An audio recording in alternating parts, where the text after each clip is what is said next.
गुरु, बहुत ही ज्यादा गंभीर मुद्दे पे इस वीडियो को अर्जेंटली मैं बना रहा हूँ। एक बच्चा जो कि प्रिपरेशन कर रहा है आर्म फोर्सेस की, मेरे पास उसका फोन आया, मैंने एक्चुअली कॉल उसकी मिस कर दी। अभी तुरंत मैंने रात को इतना लेट उसे कॉल किया। मुझे जानते हो क्या सवाल पूछा? बोला सर मुझे एक बात का जवाब चाहिए, आपने जो बुक्स बताई थी उसकी तो मैं तैयारी कर रहा हूँ, लेकिन आजकल मैं केबीसी देख रहा हूँ क्योंकि मैं चाहता हूँ कि मेरी जीके जो है ज़्यादा इंप्रूव हो। वो हादसा थोड़े दिन पुराने का है, वो एक्चुअली रिकॉर्डिंग देखता है उसकी। तो उसने मुझे एक सवाल पूछा कि केबीसी में अमिताभ बच्चन ने एक सवाल पूछा है जिसमें वो कहता है कि इस युवा नेता को उसकी आवाज़ से पहचानिए, और आवाज़ क्या है जरा सुनिए एक बार। अमिताभ बोलते हैं इस युवा नेता को इनकी आवाज से पहचानिए। इतनी इज्जत। मैं जिस संगठन से आता हूँ, ऑल इंडिया स्टूडेंट फेडरेशन, वो 1936 में बना। देश के आजादी के लिए संघर्ष किया, देश का पहला छात्र संगठन। और आज भी हम देश में आजादी मांग रहे हैं, देश में आजादी मांग रहे हैं, देश से आजादी नहीं मांग रहे। तो ये है हमारा गद्दार, आईएसआई के टुकड़ों पे पलने वाला बॉलीवुड, जो इस तरीके से देश को भ्रमित कर रहे हैं। ऐसे देश के गद्दारों को देश का नेता बता रहे हैं। कौन कर रहा है इन्हें फंडिंग? कल ही मैंने एक वीडियो बनाया था जिसमें मैंने एक्सपोज किया था बॉलीवुड को, किस तरीके से आईएसआई से जुड़े हुए लोग इनको फंडिंग करते हैं, किस तरीके से हमारे देश की संस्कृति को, एकता अखंडता को तोड़ा जा रहा है। मूवीज के नाम पे देवी देवताओं का अपमान किया जा रहा है, एक दूसरे में नफरत फैलाई जा रही है। उस वीडियो को जरूर देखिए अगर आपने मिस कर दिया कल वाला वीडियो। और आज केबीसी के मंच पे बैठ के ये नालायक, माफ कीजिएगा सो कॉल्ड महानायक, ऐसे सवाल पूछ रहे हैं। उमर खालिद कौन है? कन्हैया कौन है? जिग्नेश मेवानी कौन है? हार्दिक पटेल कौन है? बच्चन साहब कितनी उम्र हो गई आपकी? हमसे कहीं ज़्यादा सफ़ेद बाल हैं आपके, हम तो आपके बच्चों के बराबर हैं, शायद बच्चों से भी छोटे ही होंगे। आप जिस उम्र में, कम से कम उम्र का तो लिहाज कीजिए। मुझे इतना याद है कि जब मैं छोटा था सबसे पहला जो मैंने गाना सीखा था वो आप ही का था, और आपको हमेशा से मैं बड़ा आइडल मानता आया हूँ। लेकिन आप जब इस तरीके की हरकतें करेंगे ना, सिर्फ पैसे के लिए अपने देश को बेच रहे हैं आप।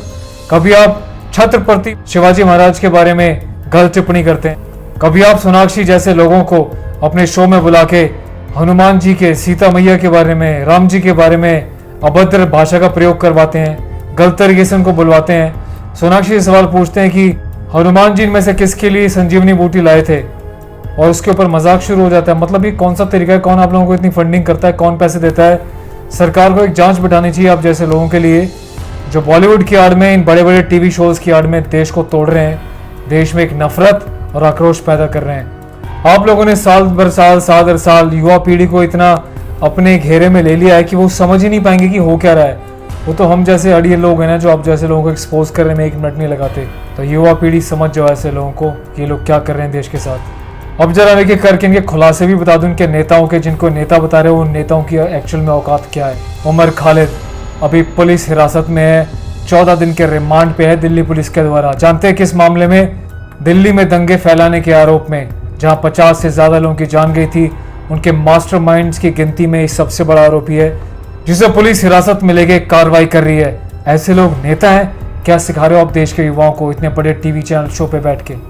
ये है इनके क्वेश्चन का दूसरा नेता, सो कॉल्ड नेता जिसको कहा अमिताभ बच्चन ने, कन्हैया कुमार। वाह, इसको नेता बताया जा रहा है। वही नेता है जो भारत तेरे टुकड़े होंगे गैंग का सबसे बड़ा माफिया लीडर है, जो हमेशा देश को कोसता है, देश के बारे में नफरत पैदा करता है, जिसको पुलिस, दिल्ली पुलिस को भी हेड्स ऑफ है किस तरीके से इसकी गुद्दी पकड़ के लेके जा रही है। इन लोगों को ये लोग नेता बना के देश को भ्रमित कर रहे हैं केबीसी जैसे मंच। बच्चन साहब, आप हर किसी से जीके के सवाल पूछते हैं, थोड़ी सी जीके आपको इम्प्रूव करने की ज़रूरत है कि एक्चुअल में नेता की परिभाषा क्या है।